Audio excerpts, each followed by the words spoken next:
All right, hi everybody. This is Benjamin Oberman with the film festival Flix Mountain and Adventure Film Festival.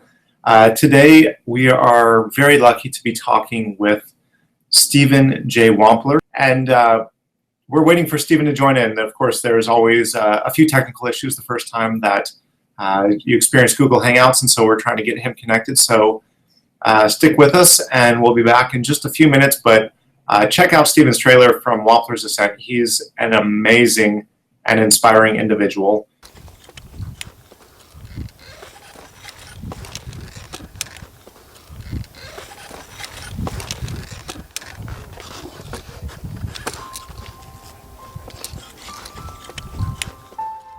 My dream is to inspire kids to achieve what they want in life.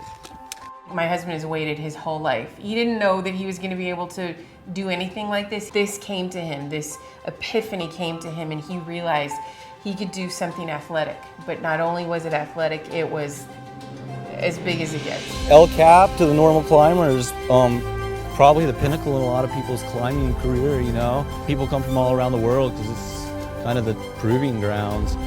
No one with more kind of physical challenges has ever even attempted to climb it. You're looking up at almost an unachievable wall to surmount. I've climbed plenty with able-bodied climbers, but it just seems like the disabled guy has to overcome the same obstacles as well as other diverse ones. He's getting about anywhere from 2 to 6 inches of pull per pull-up, and if you do the math, that's just inspiring.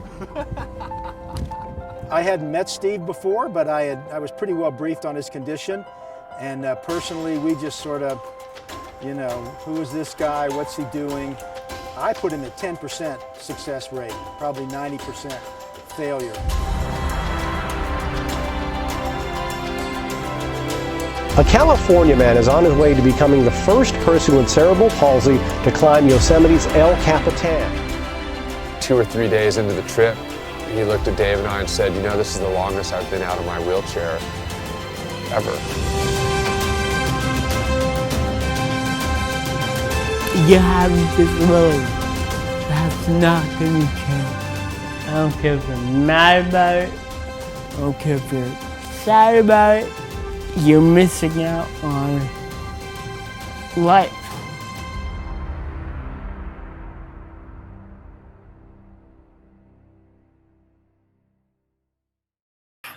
All right, so here we are. We've got Stephen with us. Hi. Hi, Stephen. How are you today? Good. Excellent. Well, thank you so much for being a part of this festival and for being a part of this Q&A today. Thank you. So I have so many questions. To start with, where did the idea to climb El Capitan come from? Well, I was sitting in Yosemite in 2009, and I happened to be looking up at El Cap, and it just came to me that I wanted to put my foundation on the map. And I looked up at the rock and said, that's what I needed to do. And that's how it came about. Well, that's absolutely amazing. And as we saw, like in your film, a lot of that goes back to your childhood, that your parents never let you believe that your disability could keep you from doing anything. In fact, they pushed you out there and had you go play as if you were any other kid. So you had this belief that you could do it. Right, exactly. And it never entered my mind that I wasn't going to finish the climb. And to do this climb, you had great help with Tommy and some other friends. How did you meet Tommy, and what was it like that first time that you told him your plans? David told me I met like the day after I thought about it, and they were sitting around the campfire, and they both looked at me and said, have you ever climbed before in your life, Hale? I said no.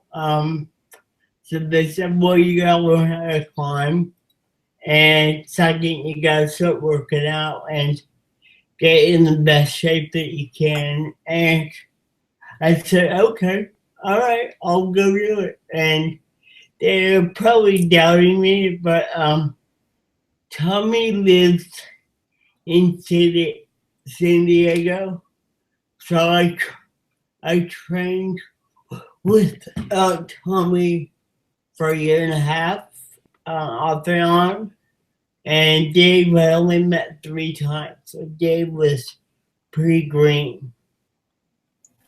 Well, that's excellent. And I guess the chair, for lack of a better term, that you climbed in, was that something that existed, or did you? No, I and Tommy invented that, and that took like 9 trials to get that chair perfectly balanced. Wow. Now is it patented so that other people can use that? No, it's not. Not yet. Not yet. I'm working on that now. You know, I could foresee that as a big adventure at Camp Wamp that kids can ascend as like a ropes course. Yes, it would be a great zip lining chair. Absolutely, yeah. You know, because you don't have to use your hands at all. So, go on. No, I was gonna say I remember hearing that it was approximately 20,000 pull-ups for you to. Yes. How do you begin to train for something like that? Well, I'm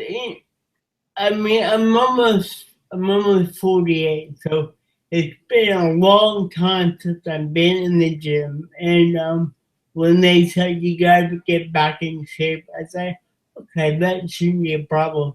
So I started working out in the gym an hour a day, 6 days a week, and I update every 3 months, an hour. So by the time the end of 18 months, I was in the gym 5 hours a day, 6 days a week, just doing as many pull-ups as I could do. And by the time the end of the 18 months, I was doing 3,000 pull-ups a day. And that wasn't, I knew that it was going to be more than that, but I just wore myself out every single day. And nothing at all could what's the word I'm looking for? Prepare me for the outside elements when you're 1,000 feet up off the ground. About 6 years ago, I did the nose of El Capitan, and it was one of the greatest experiences of my life. But I know what the exposure was like. Like especially hanging from the rope. Like when I was ascending the rope, I've never been more terrified for 3 days in my life. Yes. Like the only times I felt comfortable was when I was actually climbing and touching the rock. Yeah. You were completely suspended, and you were just baking in the sun. So I can only imagine where did the mental toughness come through? Because I'm sure from halfway through the first day, everything in your head was probably screaming that you could just go back down, and yet you didn't. You kept going. Actually, I didn't get really scared until after like the 3rd day. Yeah. After I went through that 3rd day where I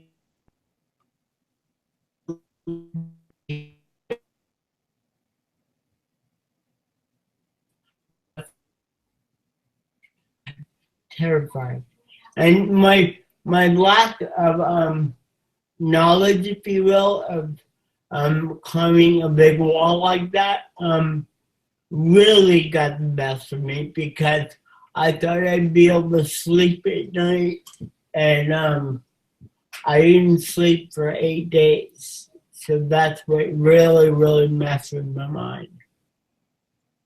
Wow, and with that, at one point, I remember in the film, they were talking about that you were experiencing seizures. Were you prepared that that was going to happen, and was your team prepared that was going to be a part of the ascent? They kind of got that a little bit incorrect, because I had spasmodic CP.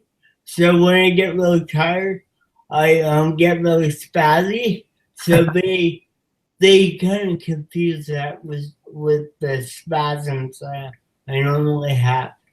Okay. It's not really seizures, it's spasms. Spasms. Okay. And was there a lot of discussions in advance with you and your team about when they should come in to help you versus allowing you to have this adventure on your own? It was on me. And that's what really, really, really ticked me up with that camera crew, because I was so terrified on day 4. And remember the scene where Dave lured me out and I was hanging out there in the middle of nowhere? I had a camera guy like 10 feet away from my face.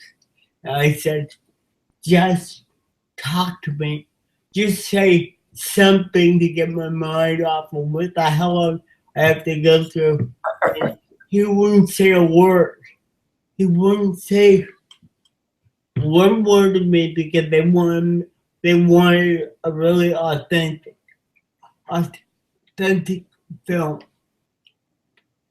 Yeah, I think that probably, like, Corey Rich is very well known and respected in the mountain film community, and he's probably very used to trying to disappear on the wall, so it's as if the camera wasn't there. Yep. But the problem was that climb would have been a lot different if the cameras weren't there, Right. because it made me really nervous. Well, and not only you, like watching your family, who was your biggest fan base, but also watching them just being on pins and needles down in the valley through the whole thing. I mean, it was wonderful. I mean, this was really, in a sense, like you were physically up there, but they were just as much with you through this entire adventure. They were. You have an amazing, loving family. It's incredible. Thank you. Thank you. So how has this then gone on to inspire and help everything that you do with the foundation and Camp Wamp? It's done really well in the film festival circuit. We've been to the 56th film festival that we've been in, and the last, because it's been 2 years of doing the circuit, and it's won 38 film awards, and we've heard from tens of thousands of people at this point, and we haven't even sold the film yet, and that's in the works right now. It looks like it's gonna go to HBO or Netflix in the next couple of months. So that's what we're really waiting for, is to get the word out there.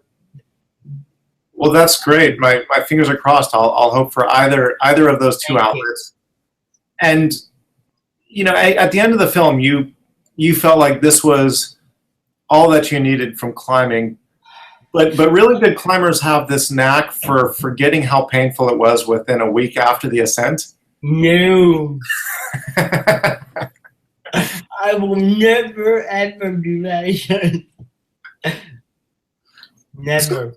So what about films? Did you enjoy the process of making a film, and will there be more? There might be more. We're building a camp right now, a a permanent camp, if you will, of our own. So that might be on TV at some point in the next year during the building phase. And then we might do a reality TV show around camp itself. So you never know. Well, and with, you know, Ellen and Jay Leno and Will Ferrell and all the celebrities you have behind you, it seems like there will certainly be support when you want to get the word out there. Yes, there will be, big time. And how had you gotten?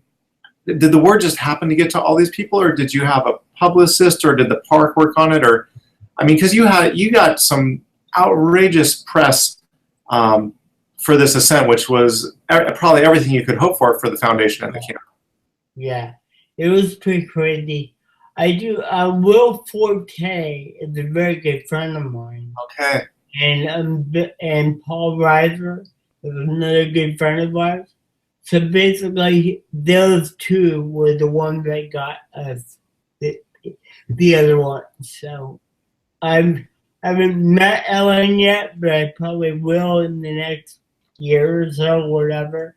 But it's been really crazy. Well, that's good. If you go on Ellen, be sure to, maybe you can challenge her to a pull-up contest. Yes. Exactly. You know, I'll put my money on you.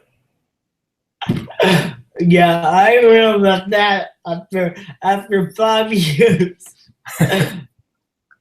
So, yeah. Well, I'm so excited to have met you, to be working together, and to be able to do all that we can to help support your foundation, Thank you. and to be helping get the word out there about what you do in your Ascent through your film, Wampler's Ascent. So, congratulations on everything, and I hope it only continues to get better and better. I hope so too. Thank you so much. All right. Well, thank you. Have a good day. Absolutely. And so for everybody, if you have not yet seen it, go to mountainandadventurefilm.com. We have passes available all through February. Watch Wampler's Ascent. You'll be inspired. You'll have so much respect for Stephen. And tell your friends about both the film and the foundation and this interview, which we'll get it up shortly on YouTube so that you can see this and hear from Stephen if you missed this live broadcast. So thank you so much, everybody, and we'll talk again soon. All right. Bye. Bye, Stephen. Bye-bye.